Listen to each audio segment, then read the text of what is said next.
Good afternoon, I'm Ned Reeves from PavementGroup.com. Today we're here with a Spaulding crack fill machine. This machine is fitted with a 3-cylinder Isuzu diesel engine. Actually, it's a Lofta engine. Here's the controls for it. This machine has 234 hours on it at this point. We've got a oil pressure, or coolant temperature, and our RPMs on there.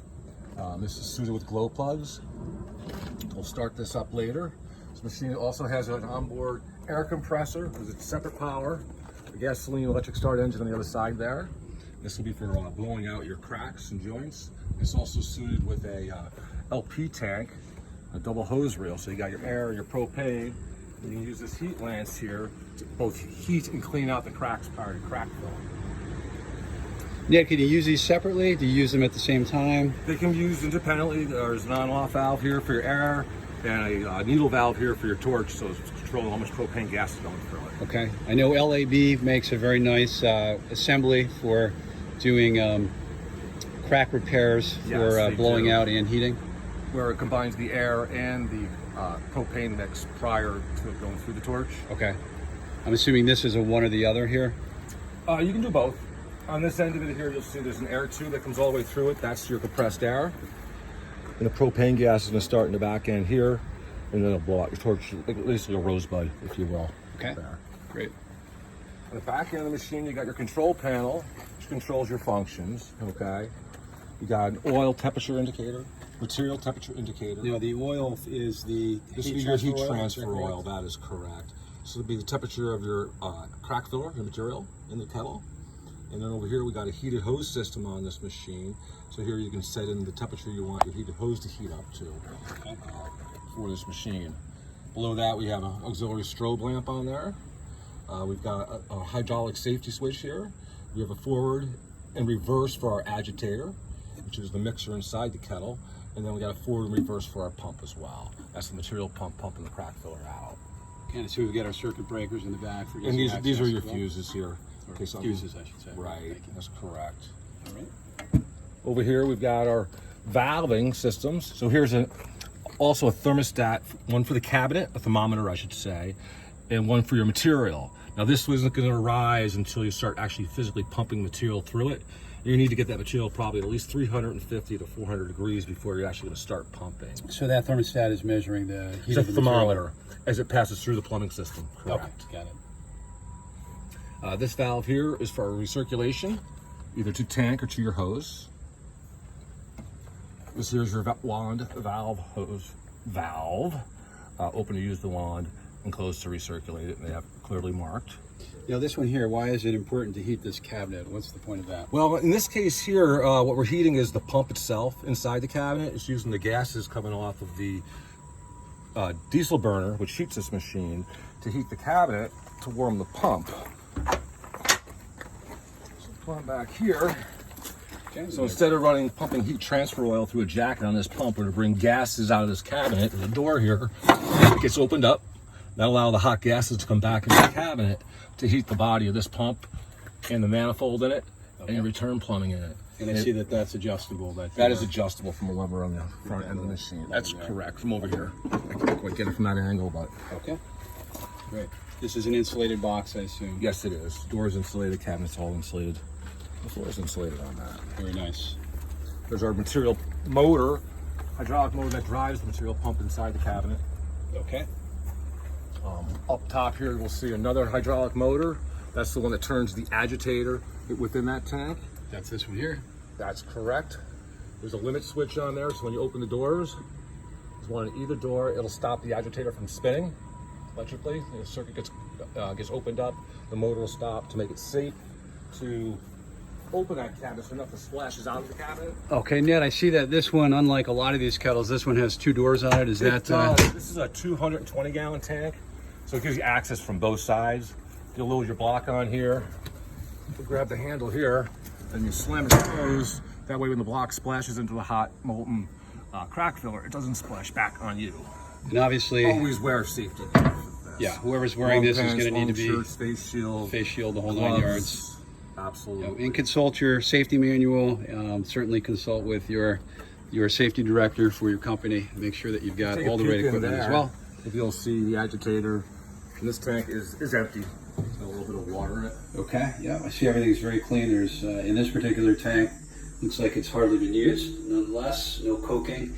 Do you have to be concerned about a buildup of material on the top and the sides of this over time? Eventually, it will build up with coke, and that will affect the ability for that material within the tank. It'll act as an insulation layer. So between the oil jacket, which will be hot, it has to transfer through that coke, which is dried up crack filler. And eventually, at some point, you have to pump the machine empty, or finish using it on a job, and then once it cools down, get a man inside with tools and scrape it out. Yeah, with a good respirator and safety gear, I guess. Yes, that's correct. All right. That's correct. Great, we'll close that up. Now this one also has a strobe light on it, I see. It does. It's operated from the back, from the control Yes, panel. back on that control panel there. Okay. Here's your diesel tank. So this is going to run both your engine as well as the diesel burner, which is down below here. 3/8 full at this point. This is a Beckett, I assume? I believe that is a Beckett. Yes, it is. Great. On the other side, we have a hydraulic reservoir tank that has a level gauge on it, as well as a temperature indicator to tell you the temperature of that hydraulic fluid. There's a filtering system on that, so after the materials pass through the pump and out through the system, before they return, they come back to a filter before entering back into the tank. Okay, great. This is your air compressor over here with an electric start on it. It's a Kohler engine, 14 horsepower, powering that air compressor, and that's all that's doing, is supplying air for your blowout pipe. Yep, and obviously we have our propane tank here for that as well. That's correct. It's a 30-gallon tank over there. This side of the engine we're looking at, this is the alternator for the engine itself. This alternator here is 110 volts. This is powering the heated hose. So that is the electrically heated hose. That is correct. Right. And I did see that it had its own thermostat inside the control panel. Yes, it does. So it'll call for heat, and once it hits a certain temperature, a set temperature, it'll shut itself back down. All right. Here's the battery for starting. Also on this machine, there's a breakaway kit here for your hook up to your truck, your trailer plug, and of course your safety chains to make sure it stays attached. Okay. I see they have nice, easy access doors here if you have to get inside to do maintenance or service, which is nice. On the Spaulding unit, these lock in place. They got a little pin on the side. Also note on here, so when you start this thing up, it'll be in the idle area. And let the engine warm up, and then once you kick it to run, it'll bring the throttle up to the run speed. Okay, give me that one more time. Go ahead. Okay, so when you start this engine, Yep. you'll put it in idle, which is this position down here, okay, the down position. All right. And we'll start that up right now. Yep. Turn the key. The lights will all come on. You can see they're functional. The glow lamp's gonna stay on for a moment before it goes out. Glow plug just finished heating. We'll turn the key. Idle speed. Warmed up. We just ran it a little while ago. We'll bring it up to run.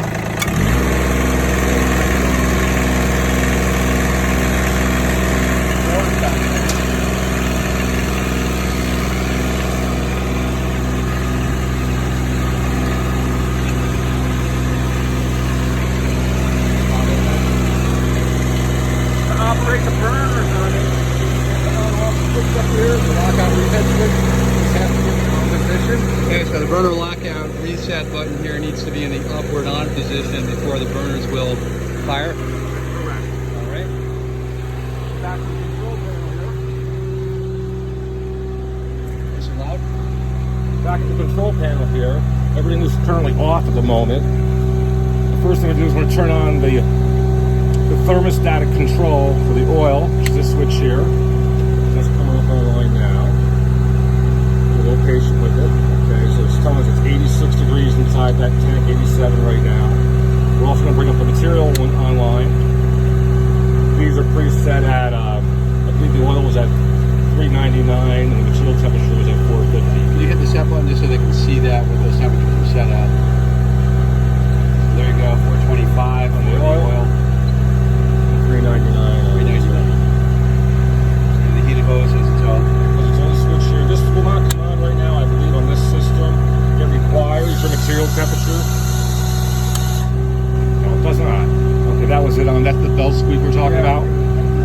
big alternator up there trying to start I'll up. have him tighten that up real quick. There's a strobe light switch. They know that the machine's on. And again, down here we've got hydraulics. The burner just came online. So that will run until either one of these hits its preset temperature at. So again, on this one here, it'll stay running until the oil hits 425 degrees and or the material in that tank hits 399. Whichever satisfies first, we'll shut the burner off until it drops probably 5-6 degrees, and it'll come back on. Just keep maintaining itself on and off. Okay. What is this? Oh, That's a the heater. thermostat for the seated hose. Right here. So I see they've got a little extra layer of protection that was added here to protect the hose, but it normally comes as you see it, the yellow. They've just thrown this on here to prevent abrasion. Correct. Yeah, that gets dragged on the road constantly, so Right.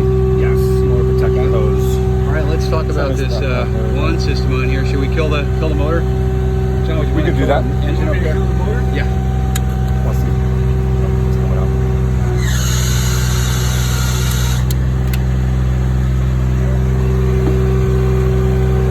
Right, we can hear a little better. Oh yeah, much better. Perfect. Let's talk about this this one system then. Yeah. So we got a safety pin here, which you pull in order to activate the. Yeah, so it has a switch. trigger on here, and I believe on this machine here, what it's going to do is turn the material pump on and off. So being that you have a heated hose here, and it's constantly being maintained, you can stop the flow and not worry about this hose clogging and getting cold. And this here switch here, when that safety switch is out, it'll pop up. You have to press it down, that turns the material pump on, thus you get flow of material out of your hose. And then when you release it, it'll turn the pump back off, and it'll stop flowing at that point, and then you can move to the next crack or wherever you're going with it. So Ned, I see this hose. It looks like it recirculates back into the tank. Is that correct? Correct. It It's stays set up on right. to cool down by itself, right? Even after Yeah, the it'll ignition's time off? out. Yeah. I think right now that what it's just doing is a post purge, so the flame's out on it since it's got no call for heat back here. And I noticed earlier I had to actually turn it off at the switch up front to make a blower stop. Oh, so right there in the corner, is that what that is? Yes, correct. That is correct. So on this machine here, this is set up right now. I'm not going to pull this out because the hose is cold. Don't move a cold hose. It probably has material in it. You're more apt to damage the heating elements within this hose. But right now it's set up so that it can recirculate back to the tank. Okay. So the So actually this material baby is even held open always right now stays with this moving. pin in here. Yep. Correct. And then you're going to circulate at some point material back through the hose and right back into the kettle. Just keeps going around through the loop. So if the guys basically break for lunch, they keep circulating the material. Is that the That's idea? correct. Correct. Leave it running, let everything stay hot, and keep materials flowing through the wand and right Of course, back inside. somebody should always stay and watch the machine. Yeah, things like to be babysat. Absolutely. Yep. So this, I could always take this apart and just sleeve it with a fire hose instead of doing it like this, right? It'd probably Yeah, somebody be added that. better. I You want to actually keep it have. light as you can for the operator. He's going to be standing out here having to hold that hose all day, so that's important as well. We actually have a product at our shop. It's a wrap designed like for a hose. black- It has Velcro. Oh, okay. It's split right down the center, and you just wrap it around it. That's perfect. Okay. Yeah, Yeah, it's just we can let you know. Yeah, when to because it's get just that. it's a wear area, and eventually you'll braid right through this outer jacket, Right. and then after that you got the hose underneath it. And obviously Where's the element, the heating element? on this one here, I don't know. Okay. It's not built into the hose. Usually they're built right into the hose. Oh, are they? Okay. So I'm looking at this one here. If you see up top right here, here's the power going into Oh, it. I see it. Yeah, the At probe that right point there. there, I believe this other wire here is for nothing other than this switch. This right here. Oh, the You trigger. can see it comes back up, wraps underneath here, and then comes up to the trigger. So right now, I believe they got it locked in the run position for the pump. You still have to manually turn the pump forward reverse, okay? But once it's in the forward position, if that switch isn't being held down, it should stop the pump from pumping. I believe that's how this unit's set up. So this is pretty much, you obviously you'd start the motor, right? And then you'd start the burner, come back here, Correct. let it warm up, Turn your oil and set material temperatures on, yep. the temperature, flip the burner on, and then it's going to self-monitor. I mean, obviously you got to have somebody here, but it's going to self-monitor itself until it reaches, one of these reaches Correct. the temperature. And like right now, for example, this machine still has there's some water in the tank, which is common. So basically, let it heat till the water boils off. before you start adding crack fill to it. Never, ever, ever put water in hot crack filler. Ever. It's like putting a frozen turkey Yeah, in a deep fryer. in a deep fryer. Yeah. Yep. Don't ever do that. All right. You only make that mistake once. Don't make it. And then, may not have a second basically, chance. when That's right. being this thing's empty, the guys are going to be constantly loading blocks in there, just letting them melt. And what we found in the past is on kettles, if you're going to use it day in and day out, you got a 1 week job. At the end of the shift, you're going to wait till tomorrow night to do the next job. Leave it full. Okay. It takes a long time for that. Park it indoors, not in the cold weather. It would take a long time for all the oil in there and all that material to cool off. In your recovery time tomorrow, you have the guys turn it on a couple hours early. They'll bring it back up to temperature. Pretty quick. Now, if you're not going to use it, it's going to be a week before. Bring it down to about 1/3. Have them. Oh, let it cool down to 1/3. No, let material level inside this tank of material, let it go down to about 1/3. Oh, 1/3. Of the tank's okay. capacity, okay? And that way, when you go to heat up that material, even though it's turned to ambient temperature material, solid again, it'll heat up rather quickly. And then once it becomes a liquid, then you can start adding your material to it. Okay. And you'll know when you go to turn on the hydraulics for the agitator, if it's stuck, they're going to whine. Just turn the switch back off. And then try reverse, and then eventually it'll free itself and start going.